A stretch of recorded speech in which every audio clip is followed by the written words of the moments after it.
जंगल के दिल में, जहाँ हुआ आहिस्ता आहिस्ता सरगोशियाँ करती है और हर दहाड़ आसमान को हिला देती है, वहाँ एक शेर रहता है, अपने कबीले का आखिरी बादशाह।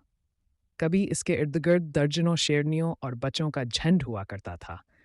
इसकी आवाज़ से पूरा जंगल कांप जाता था। मगर वक्त ने सब कुछ बदल दिया।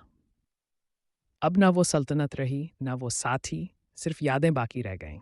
लेकिन इसके दिल में अब भी एक शल्ला जल रहा है, हमत का, गैरत का, मोहब्बत का। आज वो अकेला है, भूखा है, जख्मी है, मगर झुका नहीं। अचानक कहीं से एक कमज़ोर सी चीख सुनाई देती है। ये इसके अपने बच्चे की आवाज़ है। लगड़ भगों का एक गिरोह इस मासूम पर हमला कर चुका है। शेर के जिस्म में जैसे बिजली दौड़ जाती है। वो दौड़ता है, ज़मीन इसके कदमों के नीचे कांपने लगती है। हर कदम पर दर्द है, मगर उसके सीने में एक बाप का जज्बा है। वो दुश्मनों के बीच कूद पड़ता है, धूल उड़ती है, पंजे टकराते हैं, मगर शेर रुकने वाला नहीं। वो ताकत के लिए नहीं लड़ रहा, वो अपने खून के लिए लड़ रहा है। आखिरकार खामोशी छा जाती है।